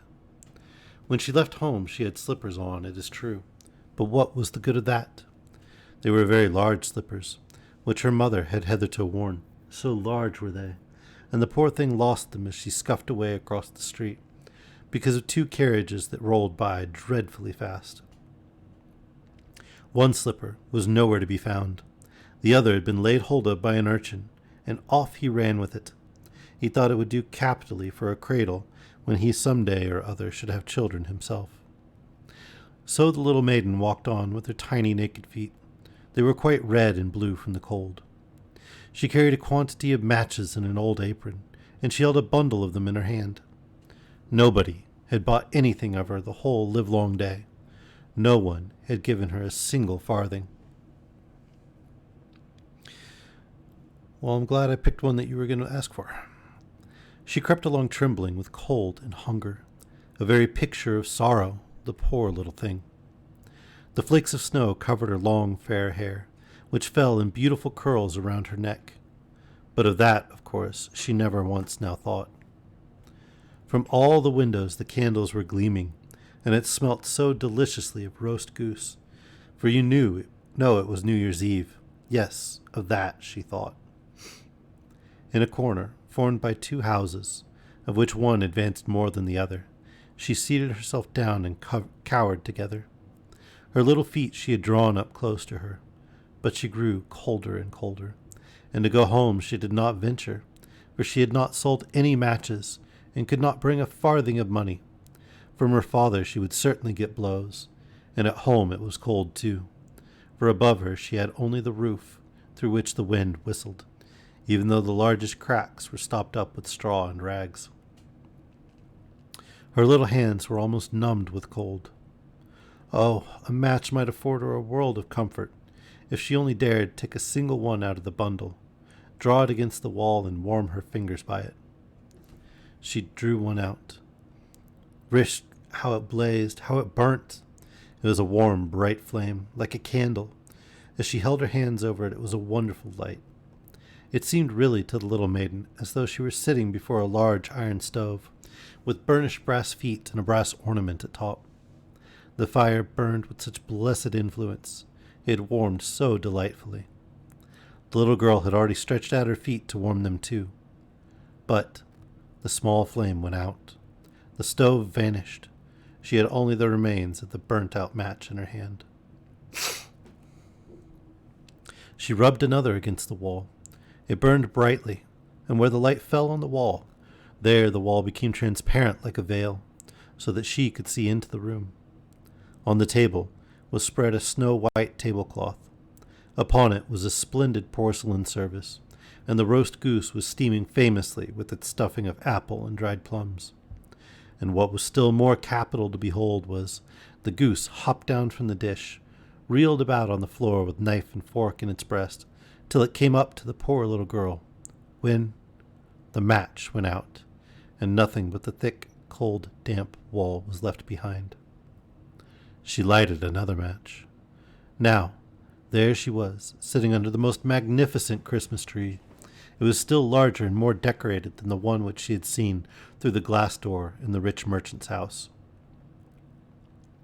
Thousands of lights were burning on the green branches, and gaily colored pictures, such as she had seen in the shop windows, looked down upon her. The little maiden stretched out her hands toward them when the match went out. The lights of the Christmas tree rose higher and higher. She saw them now as stars in heaven. One fell down and formed a long trail of fire. So someone is just dead, said the little girl, for her old grandmother, the only person who had loved her, and who is now no more, had told her that when a star falls, a soul ascends to God. She drew another match against the wall. It was again light, and in the luster there stood the old grandmother, so bright and radiant, so mild, and with such an expression of love. Grandmother, cried the little one, oh, take me with you. You go away when the match burns out. You vanish like the warm stove, like the delicious roast goose, and like the magnificent Christmas tree. And she rubbed the whole bundle of matches quickly against the wall, for she wanted to be quite sure of keeping her grandmother near her. And the matches gave such a brilliant light that it was brighter than at noonday. Never formerly had the grandmother been so beautiful and so tall. She took the little maiden on her arm, and both flew in brightness and in joy so high, so very high, and then above was neither cold, nor hunger, nor anxiety. They were with God. But in the corner, at the cold hour of dawn, sat the poor girl with rosy cheeks and with a smiling mouth, leaning against the wall, frozen to death on the last evening of the old year. Stiff and stark sat the child there with her matches, of which one bundle had been burnt. She wanted to warm herself, people said. No one had the slightest suspicion of what beautiful things she had seen. No one even dreamed of the splendor in which, with her grandmother, she had entered on the joys of a new year.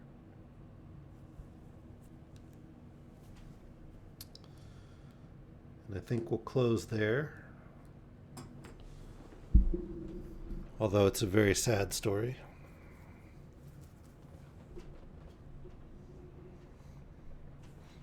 think perhaps one of the more realistic Christmas stories.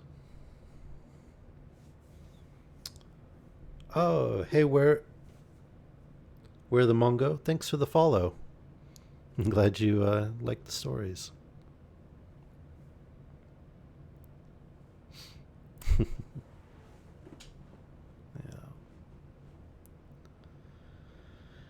Oh, sorry. Just thinking I miss my grandparents.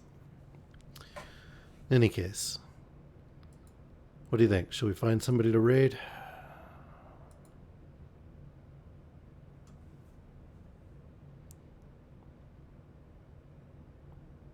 Let's see who's streaming right now.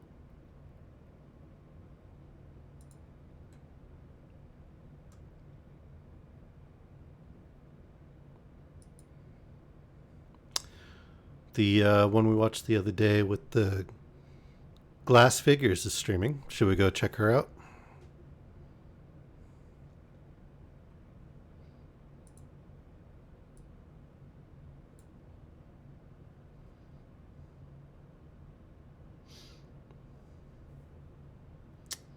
If I can get past this advertisement. Oh, every time I have to sit and listen to these ads, it makes me so glad I decided not to take affiliate.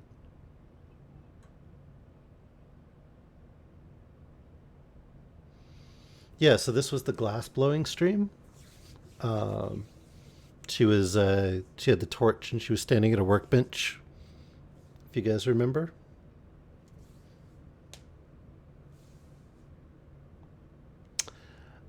I took a stab at it. Where'd the moon go? Where'd the moon go? Where'd the moon go? Okay. Where'd the moon go? Sorry. Words are hard. My apologies, Moon. I didn't mean to completely butcher your name. I am so sorry. Uh oh, okay. Was she listening? She enjoyed the stories? I hope.